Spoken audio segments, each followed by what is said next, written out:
The classic examples of the epic in European literature are the Iliad and the Odyssey by the ancient Greek poet Homer. Each of these great works is a long tale in verse with the famous heroes for its principal characters. இதுவே Indian லிட்ரேச்சரில் நம்ம தமிழில் படிச்சிருக்கோம் Ramayanam and Mahabharatam. Ramayana and Mahabharata are the two greatest epics in India. தமிழில் epic அப்படின்னா இதிகாசங்கள் அப்படின்னு சொல்லுவாங்க. Now we are in the penultimate topic of the unit 1. Good morning students. We shall see the topic called epic in this lecture. A long narrative poem presenting heroic character who take part in a series of adventures, usually over an extended period of time. This is the definition and the introduction for the epic. You can see in Ramayana and Mahabharata in the whole lecture நீங்க அந்த ரெண்டு எபிக்கை மைண்ட்ல வச்சுக்கிட்டு இதை நீங்க follow பண்ணீங்க அப்படின்னா உங்களுக்கு இது ஈஸியா புரியும். Okay. The word epic is derived from the ancient Greek adjective epikos. It means poetic story, which were handed down from generation to generation by word of mouth in song. So in the ancient times there is no printing press, as we saw in all the previous lectures. So what they have done is they just followed it. They send it through orally. It is spread by mouth to mouth. There is no proper written form for any thing. Heroic deeds of a person of an unusual courage and unparalleled bravery. So these two are the main important thing. One is courage and then another is bravery. You can see the protagonist of the Ramayana, Ram and Lakshmanan. They are known for their courage and bravery. In order to depict the bravery and courage, the epic usually uses grandiose style. Yes, epic is always the grandeur style. அதில் எல்லாமே இருக்கும். என்னென்ன இருக்குன்னு பார்த்தீங்கன்னா love, marriage, death, betrayal, fight, battle, war, everything எல்லாமே அடங்கியிருக்கும். அதனால தான் அது எபிக் அப்படின்னு சொல்றாங்க. இதிகாசங்கள், long narrative poem. Next point is the hero represents the values of a certain culture, race, nation or a religious group. Ramayana and Mahabharata, these two epic, they represents the Hindu religion and also the nation is India, and then they have this their particular race and they had a culture. On whose victor of failure the destiny of the whole nation or group depends. So if the hero wins, the whole nation themselves is considered as a victory. Therefore certain supernatural forces, yes, in this epic the supernatural forces are inevitable. We cannot separate epic and supernatural forces. It is very very important in this topic that helps the hero who comes out victor at the end. An epic usually starts with an invocation to muse. An epic always starts with the invocation of muse. So and seeking the blessings of God. That's very important. But then picks up the threads of the story from the middle and moves to the end. So there is no proper beginning. It's just suddenly it starts from the middle, nowhere. The story of the Iliad, for instance, we can take the Iliad as an example, existed as a folklore before Homer collected its scattered fragments together to form a splendid whole. Epic may have been magnified by tradition and the poet's own imagination, but some of them undoubtedly belongs to actual history. There may be an actual history, and along with that actual fact and the history, the poet uses his own imagination into it. So the classic example is Iliad and Odyssey, which was written by Greek poet Homer. Now we can see the qualities of an epic. It is a long tale in verse. Heroes are the very principal characters. The subjects of epics are military exploit or valor. For an example, there are a few very important examples are given here. War of Troy in Iliad, Adventures of Ulysses in Odyssey. You can see there is a film called Troy, which was acted by very greatest actor. So it is very very important thing in the English literature. When we were studied English literature, our teacher they asked us to watch this film, which was acted by Brad Pitt. Okay, the Troy. You can see the another one is Adventures of Ulysses in Odyssey.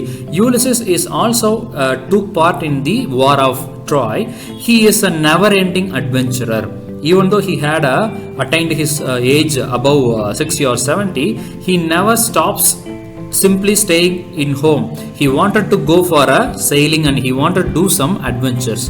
And then finally the war between Satan and God in Paradise Lost, which was written by Milton.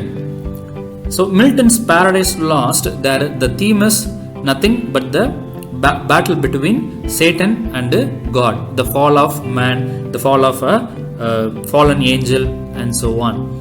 And then there are supernatural elements. For an example, gods in Iliad, ghost and supernatural element in the Fairy Queen. Fairy Queen was written by Edmund Spenser. So I told you supernatural elements are inevitable in epics. So it is an embodiment of the spirit of the age. So during that age, people they celebrated it like anything, because an epic has contains all the important elements in the world. The purpose of an epic is moral. That is a very important thing. You can see for an example in Mahabharata, அதில் பார்த்தீங்க அப்படின்னா தர்மம் தான் வந்து முக்கியமாக வந்து main தீமாக வந்து இருக்கும். ஒரு மாரல் வேல்யூஸ் வந்து இருக்கும். தர்மம் தான் வந்து ஜெயிக்கணும் அப்படின்ட்டு. The battle between good and bad. Next, the theme of an epic is lofty and sublime. Its diction is elevated. Yes, of course, the poet uses very hi-fi language in their works. The language is often noble and exalted as to befit the words and deeds of gods and heroes. It is in the grand style. Even the dialogues are in the grand style. And then it uses epic similes, personifications, Latinisms, unusual and unfamiliar words. So since it is followed the ancient style, the words are very unfamiliar for the people. And then the allusions, reference, in short, various stylistic devices are used. So it's since it is contains voluminous work, it has all the stylistic devices and everything. It follows epic conventions with the invocation to muse. That's the major convention in everything. So it employs the conventional poetics devices such as Homeric epithets. A number of Homeric epithets, for an example, faint Homeric echoes, as the poet modestly calls them, occur in Tennyson's Maud Author. Tennyson's Maud Author it has used. The hero is a national or cosmic importance in Iliad. Achilles. Achilles is a character played by Brad Pitt in the film Troy. So Achilles is a very powerful soldier in the army. The Greek warrior. Adam and Eve in Paradise Lost. So Adam and Eve is the very powerful characters in everything in this Paradise Lost. So the method of narration is the poet begins the story in the middle. Suddenly the poet starts in the middle. He begins the story with an invocation of muse. It is followed by statement of the theme of epic. There is an everlasting journey. So the journey of the protagonist is everlasting, like Rama, Sita and the Lakshmana. So their journey is everlasting, right? So you can see that also as an example. Now the conventions of the epic. Iliad was a folklore before Homer collected its fragmented pieces. So since it is a folklore, after that Homer collected all these things, and then he came into writing. It is a fusion of poet's imaginations and actual history. We saw this in the previous slides itself. It follows Homeric epithets, similes and everything. And for an example, Homeric epithet was used in Maud Authors written by Alfred Lord Tennyson. Homeric simile found in Matthew Arnold's Sohab and Rostam. It is the work written by Matthew Arnold. It compares Rostam, who does not know that is his own son, who dies dying before him. to an eagle unaware that hunter has killed its mate. So it is the theme in Sohab and Rostam. And actions was controlled by Greek gods and goddesses. So every action of a particular hero which was controlled by the gods. Okay, so everything was done by the hero and the protagonist is controlled, and it was instructed by the gods and the goddesses. In Fairy Queen, for an example, the characters are personifies good and evil, even as in Mahabharata also. Okay, கௌரவர்கள் பாண்டவர்கள் இருக்கிற மாதிரி அதில் வந்து ஒரு சில பேர் வந்து என்ன பண்ணுவாங்க, நல்லதுக்கு சப்போர்ட் பண்ணுவாங்க, ஒரு சில பேர் வந்து கெட்டதுக்கு சப்போர்ட் பண்ணுவாங்க. And then finally the god Krishna himself appears and he stands for the good. And then epic has thrilling episodes and 12 book. In short, epic, it has a very thrilling episodes. You can see the example from Milton's, the few lines I would like to narrate.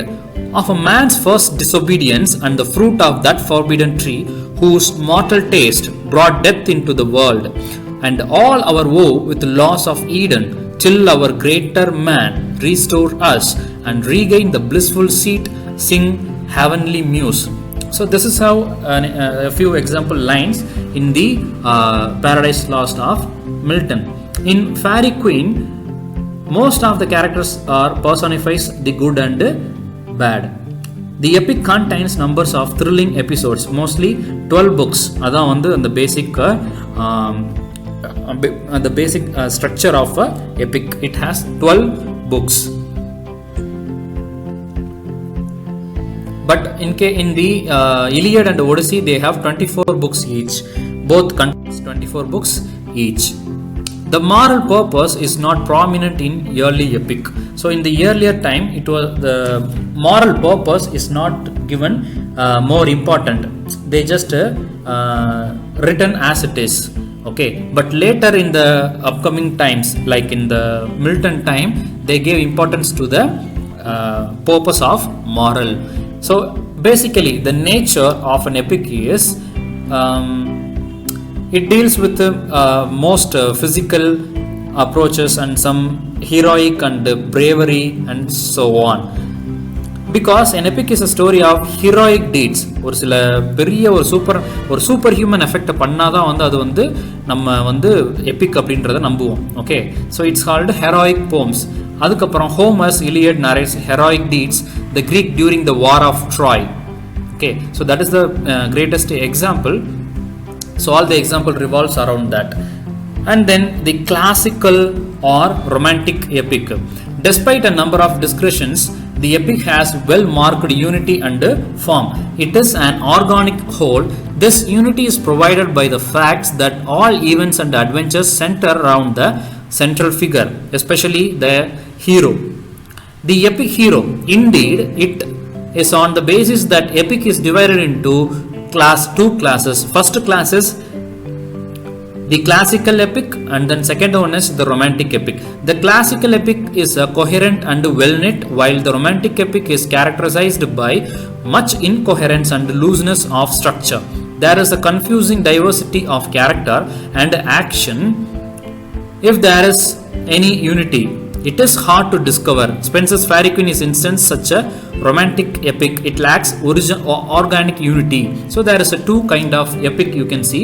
One is classic and another one is romantic. Classic epic is very well knit and perfect in structure, whereas romantic epic is somewhat loose. So the supernatural element is very important, I told you. And then moral purpose. It may to be arouse patriotism and national pride, as in the case of Homer, or to fashion a gentleman in virtues and gentle discipline. You can take all the Greek films, for example, Troy, Gladiator, and even 300 Spartans. In every films, the heroes, the protagonists, they fight for their national freedom, their nationality, and their patriotic condition. So that's what very, very important. Even Homer and Virgil also taken that into their hand. Italian poet Tasso introduced moral and didactic element in his Jerusalem Divided. Another Italian poet. So far we saw the Greek. Now the Italian poet Tasso, he introduced some moral and didactic element in his Jerusalem divided. So epic, next one is mock epic. Mock epic is nothing but the imitation of the original epic. Mock அப்படிங்கிறது வந்து ஒரு ஒரிஜினலாக இருக்கிற ஒரு ஒர்க்கை அப்படியே வந்து imitate பண்ணுறது, லைக் ஸ்பூஃப் அப்படின்னு வந்து சொல்லுவாங்க. எக்ஸாம்பிளுக்கு நான் முன்னாடி நிறைய டைம் சொல்லியிருப்பேன், இந்த விஜய் டிவியில் வந்து லொல்லு சபா அப்படின்னு சொல்லிட்டு ஒரு இது இருக்கும் இல்லையா, ஸோ அதுதான் வந்து ஒரு பர்ஃபெக்டான எக்ஸாம்பிள். ஒரு சீரியஸான ஒரு இதை வந்து அப்படியே வந்து மாக் பண்ணுறது. Okay, Italy and France set the fashion for a parody of the epic form. So first Italy and France அவங்க தான் வந்து imitate பண்ணியிருக்காங்க, which later found in imitators in England also. There was a classical precedent in the Battle of the Frogs and Mice, Greek parody of the Iliad. Iliad அப்படின்றது it is a great real epic. அதை வந்து battle of the frogs and mice அப்படின்னு சொல்லிட்டு மாற்றிருக்காங்க. And then next example is in English verse Pope's rape of the lock which celebrates an absurdly trivial theme, the theft of a lock of hair from a girl's head in the epic manner. அதாவது ஒரு பொண்ணோட தலையில் இருக்க ஒரு முடி வந்து யாரோ எடுத்திருப்பாங்க, அது யார் எடுத்தா அப்படின்றத வந்து காமெடியாக வந்து சொல்லியிருப்பாங்க. அதுதான் வந்து என்ன rape of the lock, which was written by Alexander Pope in English. So these are the example for mock epic. Mock epic is nothing but the imitation of a original epic. இது வந்து ஒரு காமெடியாக வந்து அவங்க வந்து பண்ணியிருப்பாங்க, அதுதான் வந்து mock epic. So that's all for in this video epic. Thank you.